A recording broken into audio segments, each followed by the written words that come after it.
ஆடியில எல்லா நகைகளுக்கும் சேதாரத்துல 1% கம்மி. அது மட்டும் இல்ல, உங்க பழைய நகைக்கு கிராமுக்கு 150 ரூபாய் கூடுதலாவும் தரும். ரெண்டையும் சேர்த்தா 2% மேல நகை விலையில சேவ் பண்ணுவீங்க. திறனற்ற தாவேக அரசின் இந்த 100 நாட்கள் சாதனையாக தொடர் கொலை ஏற்பட்டு கொண்டே வருகிறது. இதுல மிகவும் பாதிப்பது யார் அப்படின்னு பாத்தீங்கன்னா மாணவர்கள் தான். ஏன்னா மாணவர்களுக்கான திட்டங்கள் ஆகட்டும், பெயர் மாற்றிக்கிட்டு ஸ்டிக்கர் ஒட்டிட்டு இருக்காங்களோ தவிர புதிதாக எந்த ஒரு அறிவிப்பும் அறிக்காத இந்த ஸ்டிக்கர் ஒட்டி தாவேகா முதல்வர் விஜய் அவர்களுக்கு திமுக மாணவர் நீதி சார்பாக வன்மையான கண்டனத்தை தெரிவித்துக் கொள்கின்றோம். சின்ன சின்ன பசங்க கல்லூரியில தங்களுடைய கனவை சுமந்து கொண்டு வருகின்ற இந்த மாணவர்களின் வாழ்க்கையை சிதைக்கின்ற, உயிரை பறிக்கின்ற தாவேகா அரசு இனியும் எதற்கு இந்த தமிழ்நாட்டில் ஆட்சி புரிய வேண்டும் என்று திராவிட முன்னேற்ற கழக சார்பாக கேட்டுக்கொள்கின்றோம். கழக தலைவர் அவர்கள் வாயிலாக இந்த ஆர்ப்பாட்டம் அறிவித்தவுடன் காவல்துறை அப்பதான் துரிதமா தூங்கிட்டு இருந்தவங்க எல்லாம் எந்திரிச்சு வேலை செய்ய ஆரம்பிச்சு ஒரு 3 நாளா பாத்தீங்க அப்படின்னா வெறும் 5 பேர் தான் வந்து கைது செய்யப்பட்டிருந்தாங்க. ஆனா நேத்துல இருந்து இன்று காலைக்குள்ள அவசரமாக அந்த அந்த அமுதன் கூட இருந்த அந்த தம்பி கிட்ட விசாரணை நடத்தி இன்னைக்கு காலையிலத்துக்குள்ளாக 9 பேரை கைது செய்திருக்காங்க. இன்னும் வந்து 5 பேரை நாங்க துரிதமாக தேடப்பட்டு வருகின்றவர்கள் அப்படின்னு 6 பிரிவுகள்ல அவங்க மேல வழக்கு பதிவு பண்றாங்க. இது திமுக தான் எதிர்கட்சியா இல்ல ஆளுங்கட்சியா அப்படின்னு ஒரு ஐயத்தை கிரியேட் பண்ணக்கூடிய அளவுக்கு திராவிட முன்னேற்ற கழகம் தான் வந்து இந்த தமிழ்நாட்டை ஆட்சி புரிந்து கொண்டு இருக்கின்றது.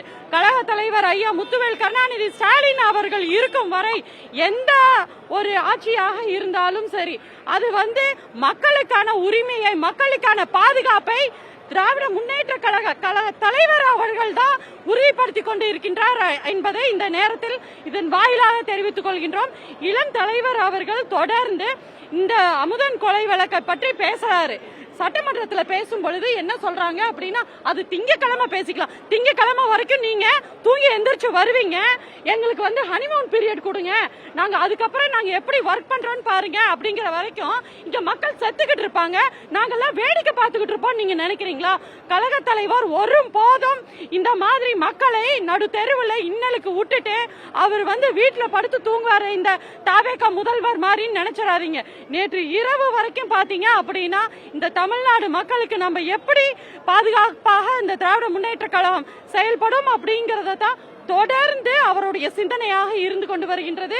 இப்ப பாத்தீங்க அப்படின்னா இந்த ஆர்ப்பாட்டம் நடக்கும் பொழுதே பாத்தீங்க அப்படின்னா திருவள்ளூர் மாவட்டத்தை சார்ந்த 18 வயது மாணவர் இப்ப மறுபடியும் படுகொலை செய்யப்பட்டிருக்காங்க.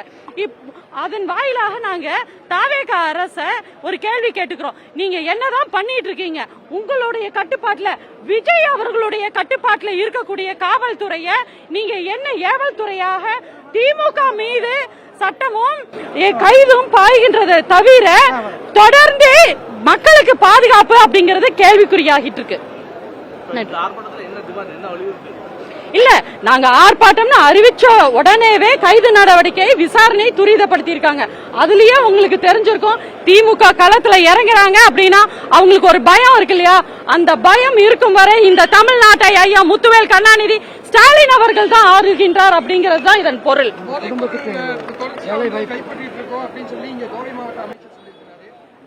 என்ன சொல்லிட்டாங்க? கட்டுப்படுத்தும் பணியில நீங்க இருக்கீங்க அப்படின்னா அந்த கல்லூரி நிர்வாகத்துக்கு ஏன் நீங்க துணை போகிறீங்க? கல்லூரி நிர்வாகம் இது வந்து கும்பல்களுக்கு இடையேயான ஒரு சண்டை அப்படின்னு சொல்றீங்களே, ஒருவரை 20 பேர் தாக்குறது 2 கும்பல்களா? ஒருவர் வந்து கும்பல்னு உங்களுக்கு மீனிங்கா? அத காவல்துறையும் வந்து எடுத்துக்கிட்டு அவங்களுடைய கைப்பாவையாக, கல்லூரி நிர்வாகத்தின் கைப்பாவையாக இருக்காங்க. இது துரித நடவடிக்கை எடுக்க வேண்டும். அந்த மாணவரின் குடும்பத்திற்கு இவங்க கரூர்ல போய் 41 பேர் இறந்ததுக்கு அரசு வேலை கொடுத்தாங்கல்ல, கல்லூரி மாணவர்கள் இறந்த குடும்பத்துக்கு இதன் வாயிலாக அரசு வேலை கொடுப்பாங்களா?